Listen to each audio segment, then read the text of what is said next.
En fait, ce que j'ai compris, ce qui a attiré mon attention encore pendant que la servante de Dieu parlait, c'est que lorsque nous naissons de nouveau, nous avons besoin de la vérité pour être affranchis. Mais nous devons d'abord déterminer notre position en Christ si nous voulons parvenir à cette vérité. C'est-à-dire, est-ce que tu es appelé à recevoir directement du Saint-Esprit? Est-ce que tu es appelé à dépendre directement de la tête qui est Jésus-Christ sans avoir besoin des liens d'assistance? Lorsque tu as déterminé cette position-là en Jésus, tu pourras parvenir à la connaissance de la vérité.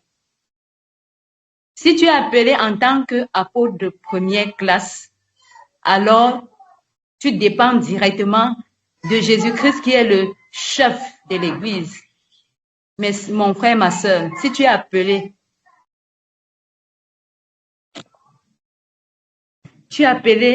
en tant que prophète, pasteur, docteur, évangéliste, ou bien un simple fidèle, positionne-toi convenablement pour dépendre de celui-là qui reçoit directement. Et alors, tu verras l'affranchissement. Une fois que nous avons déterminé notre position en Christ, il est important de garder le bon dépôt.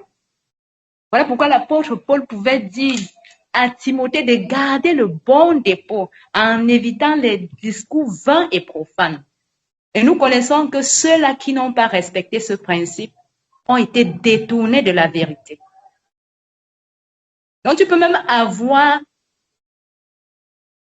déterminé ta position en Christ. Si tu n'as pas appliqué ce principe qui est d'éviter des discours vains et profanes, qui rongent comme la gangrène, le dépôt, le bon dépôt, le fondement que nous avons reçu, que nous sommes en train de recevoir des enseignements apostoliques, sache que ça commence à ronger. Ces 20 discours profanes commencent à ronger comme le cancer. Et nous voyons de ces gens-là sont hyménés et filettes. L'apôtre Paul dit de faire attention. Il dit, soyez mes imitateurs. C'est lui qui demande que nous soyons ses imitateurs, comme lui-même il est de Christ.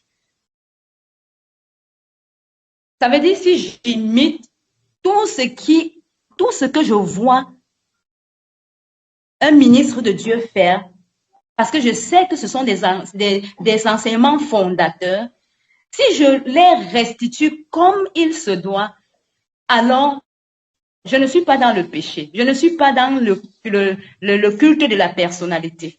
Parce que l'apôtre Paul pouvait dire à Timothée d'imiter ce que lui il a vu et de l'enseigner à d'autres personnes. Il est important pour nous de comprendre ces choses. Sinon, nous allons être en contact avec la vérité, mais sans parvenir à la connaissance de la vérité. Ne jamais être affranchis. Et ce sont les démons qui vont nous envahir. Mais que cela ne soit pas notre portion au nom de Jésus. Donc, nous rendons grâce à Dieu pour la vie de sa servante qui nous a vraiment encouragés encore en ce jour, qui nous a vraiment bénis encore en ce moment d'intercession. Et nous comprenons encore dans Hébreux 6 qu'elle a lu, verset 7, lorsqu'une terre est abreuvée par la pluie qui tombe souvent sur elle et qu'elle produit une herbe utile à ceux pour qui elle est cultivée, elle participe à la bénédiction de Dieu. Mais si elle produit des épines et des chardons, elle est réprouvée et près d'être maudite. Et on finit par y mettre le feu. Que le Seigneur te bénisse, servante de Dieu. C'est comme si je n'avais jamais vu ce passage et pourtant je le lis chaque jour. Ça, c'est venu apporter un déclic en moi. Et je comprends que c'est une nécessité d'être utile pour les autres. Lorsqu'on nous on donne la parole pour s'exprimer, exprimons-nous, peuple de Dieu. Exprimons-nous, c'est très important. Ne venons pas seulement recevoir. Sinon, on va recevoir et à un moment donné, on sera reprouvé. Et je crois qu'ici, l'apôtre a eu à parler de la reprobation. Il parlait du roi Salomon, qui bien qu'étant, il a même pris l'exemple de Saul. Saul, le roi Saül, qui était reprouvé déjà de Dieu, mais il était là encore. Dieu ne l'avait pas fait quitter. Il était encore là, mais la royauté lui avait déjà été retirée. Tu peux être ici à l'église, tu te dis encore chrétien et pourtant Dieu a déjà enlevé son salut parce que Dieu chaque jour t'abonde, il t'arrose par ses ministres. Tu reçois, mais tu refuses de pouvoir même chanter un cantique. Chaque jour, nous disons que nous venons recevoir de Dieu.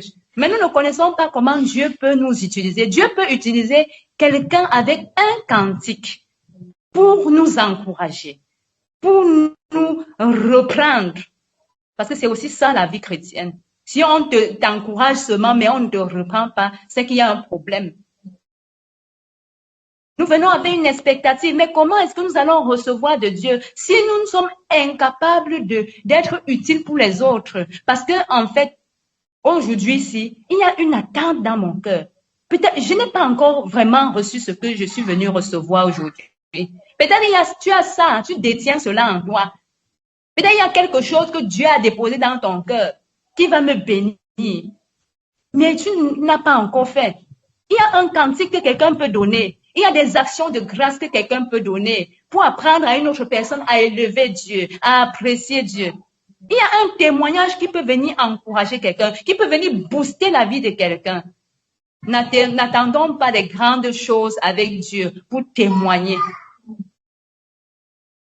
Nous sommes à la phase des témoignages,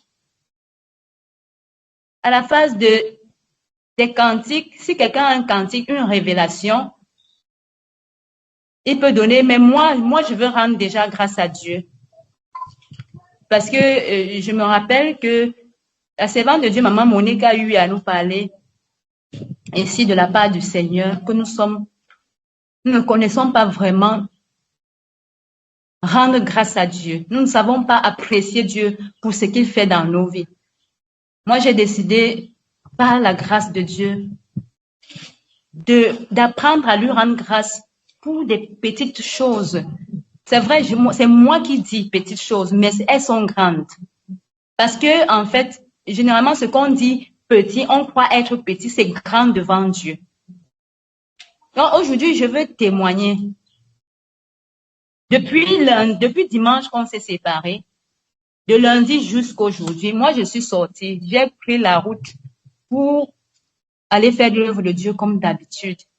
Et le Seigneur, par sa grâce, m'a encore protégée. Il a protégé mon mari, il a protégé ses serviteurs, l'apôtre et la prophétesse. Il a protégé chacun de nous.